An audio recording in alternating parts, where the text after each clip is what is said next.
बार Sinbad समुद्री यात्रा पर था। वह और उसके सहकर्मी अपनी यात्रा का आनंद ले रहे थे। जहाज पर महफिल चल रही थी। नर्तकियों द्वारा नृत्य किया जा रहा था। तरह तरह के व्यंजन परोसे जा रहे थे। जहाज पर खुशी का माहौल था।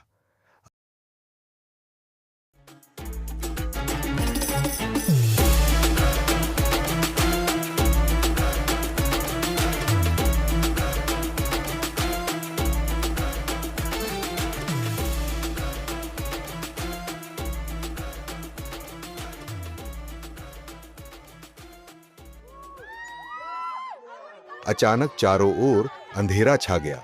जहाज की छत पर तैनात सैनिकों ने सिंदबाद को सूचित किया कि एक भयानक तूफान हमारी ओर आ रहा है। पूरे आकाश में काले बादल छा गए। चारों तरफ अफरा तफरी मच गई। सब अपने को सुरक्षित करने में लग गए।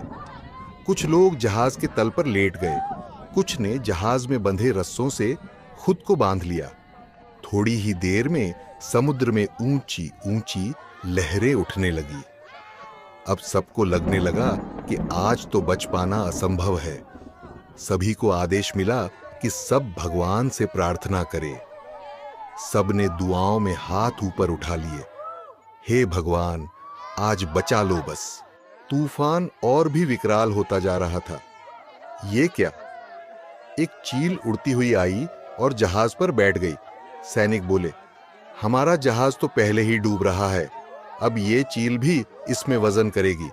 सैनिक ने चील पे वार किया। चली जा कमबख्त चील, क्यों हमारी जान की दुश्मन बन रही है? जैसे ही सैनिक ने चील पर वार किया, चील ने सैनिक से कहा, रुक जा, ये गलती मत कर मूर्ख। इतना कहकर चील ने अपना आकार जहाज से दुगना कर लिया। सब भयभीत हो गए। अब ये कौन सी नई मुसीबत है? चील ने अपने पंजे जहाज की तरफ बढ़ाए और जहाज को उठा लिया। चारों तरफ हड्डकंप मच गया। चीख पुकार मच गई। चील ने जहाज को उठाकर दूर एक समुद्री टापू पर रख दिया। सब लोग हैरान थे। ये भगवान की कोई कृपा है। शायद मालिक ने हमारी प्रार्थना सुन ली है। सिंदबाद ने चील से कहा, तुम केवल चील नहीं हो सकती। तुम कौन हो? हमें असली रूप दिखाए। चील ने कहा, मैं तुम्हें अपना रूप नहीं दिखा सकती।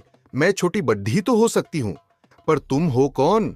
और यहां बीच समुद्र में, और तुमने हमें क्यों बचाया?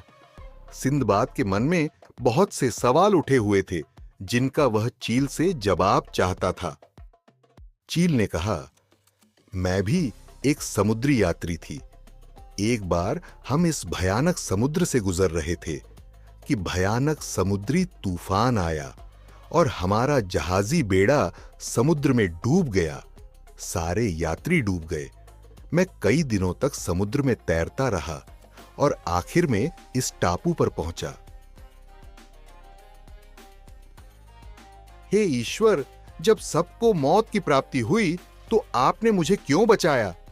मुझे एक आवाज सुनाई दी, तुम्हें मैंने नहीं बचाया पुत्र, तुम्हें तुम्हारी सामर्थ्य ने बचाया है। तुमने इतने भयानक समुद्र में भी हौसला रखा, जीने की चाह को जिंदा रखा। जिनके हौसले बुलंद होते हैं, उन्हें किसी की मदद की जरूरत नहीं होती। मैं तुम्हें जादुई चील का रूप देता हूं। तुम हमेशा इस समुद्र में फंसे यात्रियों की मदद करना। तब से मैं इस समुद्र में लोगों की मदद कर रही हूं। इतना कहकर चील ने अपना आकार छोटा किया और फुर्र से उड़ गई। सबने चील और भगवान का धन्यवाद किया। तूफान शांत हुआ और जहाजी बेड़ा दोबारा समुद्र में उतारा गया। सिंदबाद और उसके साथी अपने गंतव्य तक सुरक्षित पहुंच गए।